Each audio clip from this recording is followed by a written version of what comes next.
In the restless city of Lagos, where the streets never sleep, even the air smells of hustle, lived a young man named Lekan. Lekan was a tall, lean, handsome young man with dreams bigger than the downfall buses that roared down a Ikorodu road. Every morning, he carried his brown envelope of documents, moving from office to office, sweat decorating his shirt collar, saying to himself, one day, it will better. By his side was Amara, his girlfriend. Oh my god, she was his anchor, his voice of reason, and his confidence. She was so beautiful, but she wasn't just beautiful, she was loyal and very rare. She stayed by his side despite the issues they went through together.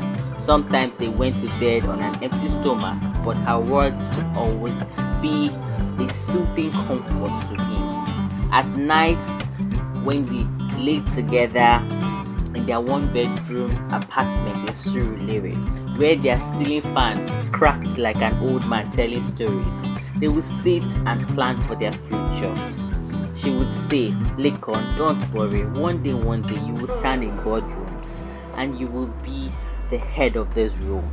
Lekan would smile, Amara, I don't know, I am tired, opportunities are not out there. Amara would comfort him and say, don't worry, one day doors will open for you. It was during one of those long, hungry weeks that the chance finally came.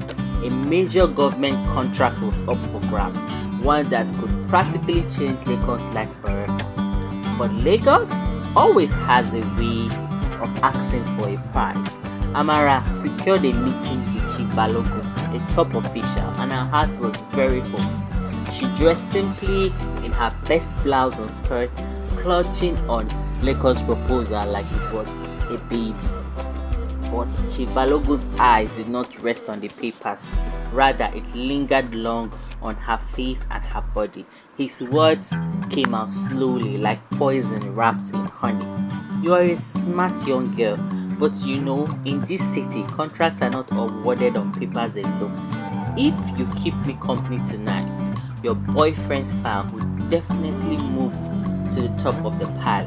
Amara's throat went dry. She forced herself to smile, but her palms were sweating. She said, Sir, with all due respect, but he waved his hands and said, well, go think about it and come back with your decision. At home, she told Lekan everything and his face went pale. At first, he was raised, angry, pacing like a lion trapped in a cage. But when hunger and desperation clouded his eyes, his tone softened into pleading. Amara, I beg, just do it this once. If you love me, you will do this. We can't keep living like this. I swear, I will make it up to you. Her heart was shattered. The man she had sacrificed everything for was now asking her to sacrifice herself. That night, sleep avoided her.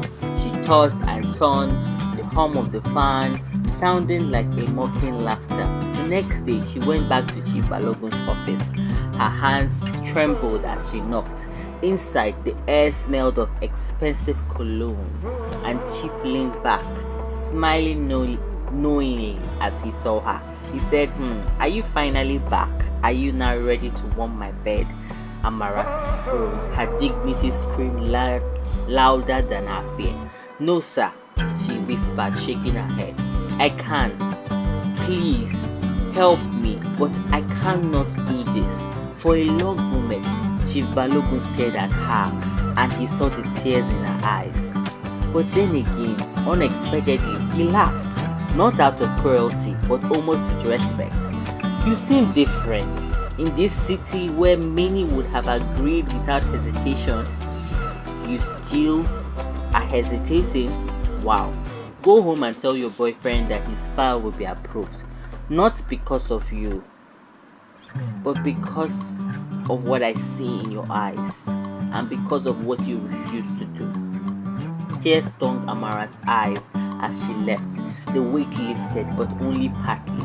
She had saved her soul, but what about her love? When Lekan had the news, God, joy filled his face.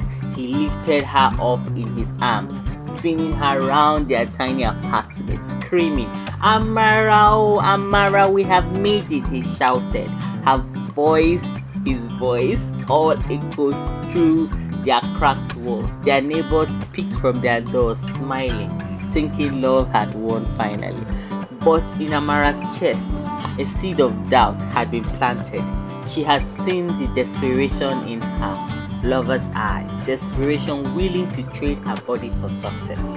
As Lagos lights blinked outside their window, Amara wondered, will Lekan honor her sacrifice, or will success change him into someone unrecognizable? What happens when loyalty is tasted by the sweet taste of power? And how long can love survive in a city that eats even its own children? Well, to get answers to these questions, stay tuned as we continue in part 2. So if you've been with me for this long, thank you. Do like, subscribe, and click on the notification bell to be alerted once we post the next video. Till then, bye.